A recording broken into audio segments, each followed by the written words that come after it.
And welcome back to Imola. A lot of very happy faces around us here. Ferrari have won the San Marino Grand Prix with Michael Schumacher. Brilliant driving from him, but brilliant tactics as well from Ross Brawn, the Ferrari technical director, and he talks now to James Allen. Ross, I'm lost for words. That was absolutely brilliant strategic battle and brilliant driving as well. Well, as you say, brilliant driving. We needed him to do it in the middle, which he did. We were fortunate because Coulthard got held up, but it's difficult when there's fuel in the tanks on these tyres, so we expected him to be slower at the beginning of that stint, and it just worked out perfectly. So, but you saw the times Michael did, it was fantastic.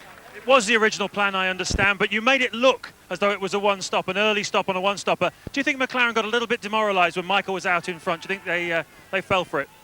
I'm sure they knew what we were doing, because you couldn't judge from the amount of fuel you put in a car, but obviously Coulthard couldn't respond. It was a brilliant day for Ferrari. Fantastic. That big smile saying it all. We'll hear from the top three in the press conference in just a moment. But Tony, just explain to us, just spell out very clearly exactly what Ferrari did and how they outpsyched McLaren here today. Basically, they sold them a big dummy. I mean, that's how I read the situation, because they kept out Michael Schumacher as long as possible, even though they knew he were going to do 2 stops. So he was in the kind of one-stop bracket. And then you saw DC stay out for 4 laps longer, which is exactly the same amount of laps that Hakkinen stayed out in Brazil when it was reversed against Michael Schumacher, and he put the hammer down over 4 laps. But of course, then when he was going quicker and quicker in that stint, which he did, Coulthard's come back out after his 4 laps thinking, well, where's he getting all that speed from? What's going on? I can't respond. He's going harder and harder. Did he have brake problems? Was he pushing too hard when he ran wide? So he sold them a dummy, then came in for almost a splash and a dash and cruised away from them. So McLaren probably, they've done us.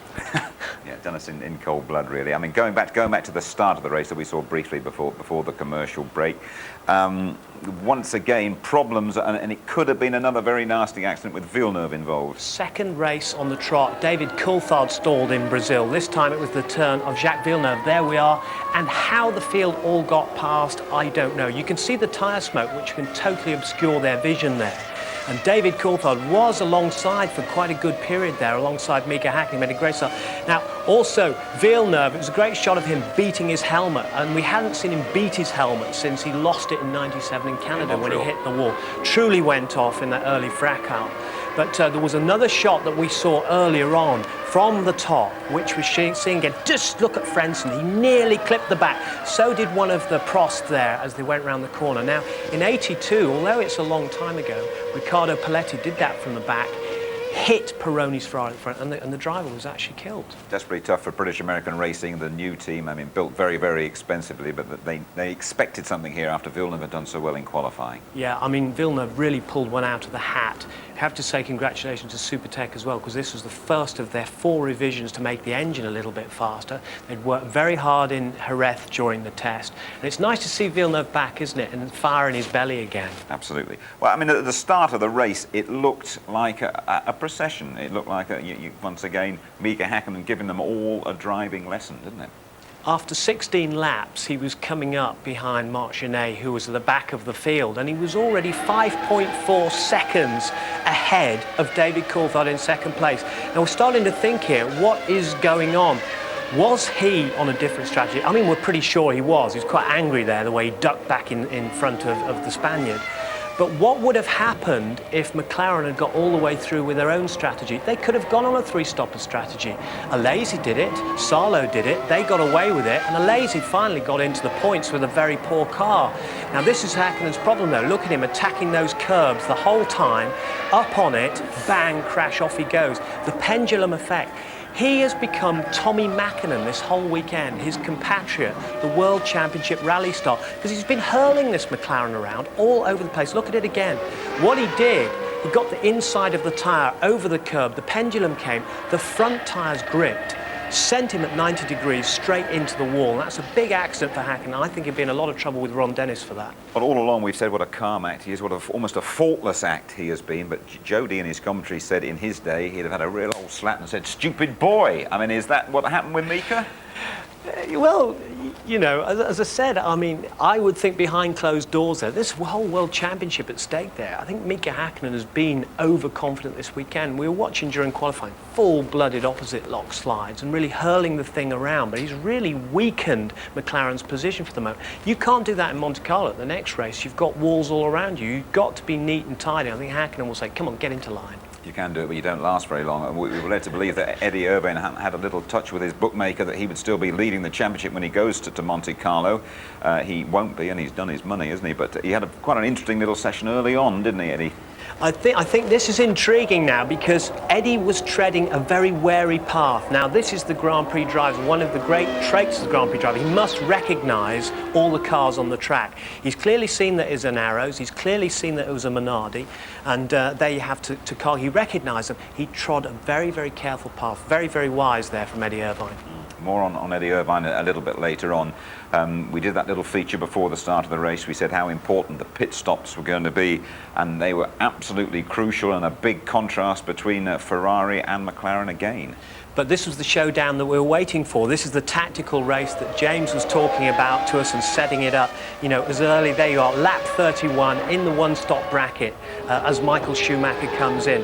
Now, McLaren are ticking over all the time here, thinking, watching, trying to guess how much fuel is going into the car, exactly what they're doing. Now, at this point, they will be on the radio to David Coulthard to say, right, now, get your hammer down. And 4 laps later, in comes David Coulthard. Now, David did have some traffic, let's be fair to David, and he couldn't get that hammer down quite as much as possible. And look at the time difference. It was the slower stop, and because it's a one-stopper as well, you've got to get that much more fuel in, which would have given them a little bit of a guess, but they wouldn't have been quite sure at that time that had been sold that dummy. And there you go, Michael Schumacher comes past. He's kept that lead by that earlier short, sharp stop, and now Michael Schumacher really, really goes for it, starts putting in those incredibly quick times, which demoralised David Coulthard and McLaren. Well, absolutely. He put in all the quick times, Tony, and then he took everybody by surprise by nipping in again. It was the old high fives from the Ferrari boys in there, wasn't it? Splash and dash. But this is the key to this, you see, because Ross Brawn and his Ferrari men, they're trained to traffic spot. Okay, they're out there looking for where the traffic is. Now, the key to this is when Michael Schumacher comes out off this second stop, which is on lap 45, where is the traffic? Now, Jody pointed this out, and Murray pointed out, there it is, just there. He got out ahead of them, absolutely fabulous. Now, the feeling of exhilaration we're talking about, look at those Ferrari mechanics with the high fives. That is total jubilation. I've been in that situation where you've completed a great stop, you've got your man out ahead. It's a great feeling, it's a big teamwork job, you know. They it's knew brilliant. then the race was won, didn't they? They did, and Ferrari have done a fantastic job here. Hats off, and they've broken their jinx as well. First time since '83, since time, and jinx has been broken. Absolutely. Next, the moment that Eddie Irvine's bookmaker probably appreciated, but he certainly didn't, when the Ferrari lost power quite dramatically and quite unusually, really. Well, all I can think about here is in Jerez, Ferrari were testing this new material, beryllium, which they put in the engine, which they protested against other teams using last year, which is this anti-friction material, but it's very light and it's very strong. They could have put that into the engine, and the engines have been updated here. And it might have just let go like it did in Jerez after only 1 lap. It's a theory. Very pleased for the stewards, especially Rubens Barrichello up there on the podium. That's a terrific achievement from Rubens, isn't it? It's great, and we were hoping that there would be 2 stewards in the top 6, which had been the first time since Monte Carlo, since 1997, when Jackie did his swing. That's right, she had a little tear, But didn't I mean, that would have been great to see, and great for Johnny, because Johnny needs it. He hasn't had a point since Australia last year, which is a long time. It's a real dearth, and for that engine to go. But when they go, the stewards, you can't miss it, can you? No, unfortunately, and I think that the concept of the engine is brilliant. The new Ford engine is brilliant. Still, from an engineering standpoint, they've got to get to grips with this reliability problem. And there's all sorts of things they've got to look at in terms of the valve gear, etc. But it is still going bang. That's not good for Ford, but they've got it quick. Just a little word about Damon Hill. I mean, we told him, didn't we? Shave the beard off and things will go better, and he's nicked a couple of points. But we reacted to the letters from viewers, letters went to his fan club, letters went to him, so that's why he's not scoring any points, because he's got all the old goatee, hasn't he? Well, apparently his wife Georgie had sort of blew very forcibly in his ear as well. Yes, well, kissing's always a problem when you got to get through that stubble field, haven't you? You might know about that. I've got no idea what you're talking about. Okay, serious stuff again. Let's get down to the press conference and hear what the top three at the San Marino Grand Prix have got to say for themselves. Gentlemen, the top three at the San Marino Grand Prix. Michael, a fantastic drive, but what we have to ask you is, were you always on a two-stop strategy, or was it like Hungary last year and you've changed mid-race? To be honest, the way we did it, we had the option to go either way, and if we would have gone to a clear one-stop strategy, it would have meant we would have stuck behind. As he was staying out there was no chance to overtake, so there was no big risk to go for a two-stopper and at least try and see what happens, and we did it. I mean, Ross is obviously fantastic in that, but I'd say this weekend, if at all, it was a team victory. I mean, we worked very hard all the last couple of weeks to come back here at Imola Grand Prix. We knew we were lacking performance the first two races, but we knew as well the championship can't go that way if we want to win it, and so we had to turn it around. And this weekend, I guess to some extent we turned it around. We were close in qualifying, we were fast in race condition, and obviously thanks to the team, because they've done a great job strategy-wise, car performance-wise, everything. And I hope it makes up for the two bad races we had in the beginning of the season. I hope people will forgive me for that. Now, the middle section of the race, you went very, very hard, but you had a lot of traffic problems, especially with Saubers. How did you see that? I mean, that's just the way it is here. It's difficult to overtake, to be honest. And the other guys raced their race, and I was thinking I wouldn't do it because I was so much in traffic that I couldn't really use all my performance. I knew I was on light fuel and new tyres, and I had to go for it. So it was a pretty difficult situation, but obviously difficult as well for David. And even I was stuck in traffic, I seemed still to make up the gap which I needed for the pit stop for the extra one. Thank you, Michael. David, are you happy to have opened your account for 1999, or just disappointed to be second? No, obviously I'm happy to come away with some points from this race. Clearly, though, I had the performance to win today, and just disappointed. As Michael's already said, then it's always difficult to overtake the back markers here, but I think it was particularly they were particularly uncooperative when I was behind them. I lost a lot of time in the traffic, and that was the difference between coming out behind Michael or in front of him. As it may well have cost you the win, is there anything that can be done to alleviate that from happening in the future? I think it takes understanding from all the drivers. They are running their races and they don't want to give up position. But if you're a lap down and you're being lapped, then I think you have to accept maybe a loss of half a second or so to let the leaders through. That's they may be leading a Grand Prix one day and the shoes on the other foot. Thanks, David. Rubens, Imola must be a circuit that holds a lot of emotion for you, but it must be nice, therefore, to have your first podium since Monaco 2 years ago here for the Stuart Ford team. First, I want to dedicate this to my friend Ayrton Senna. I think after all I've been through, this is the place that I wish I could really finish on the podium. So I want to give this to him, whatever he is. I think this has been a great effort from the team. We have a competitive car. Obviously, it's not a quicker car than the Ferrari and then the McLaren, so we can be best of the rest and finish on the podium here in a place where I've been hurt and my feelings being really hurt. I think it's very emotional for me, and it's a pleasure really to be here. How much fun is it for you to finally be in a competitive car? Well, it's the first time I am in a competitive car. As I said, I don't think we are in a degree to race the big guys still, but we're making progress, and it's just whenever you start at the top six, you're just having a good fight, and you can look after the tires, you can race yourself. I think I've been lucky today, because otherwise if the Ferrari and the other McLaren were on the track, I wouldn't finish third. But you have to have some lucky whenever you're racing. So very nice thoughts there from Rubens Barrichello, one of the nicest guys you'll find in the Formula One paddock. David Coulthard obviously very unhappy with the driving performance of some of the back markers, and the McLaren team boss Ron Dennis is also upset about that as well. We're going to hear from Ron after the break. We're also going to be talking to Damon Hill, and we haven't forgotten the competition as well, and there's a great prize going for it. It's your chance to win this special replica of Damon Hill's World Championship winning helmet. We will be right back.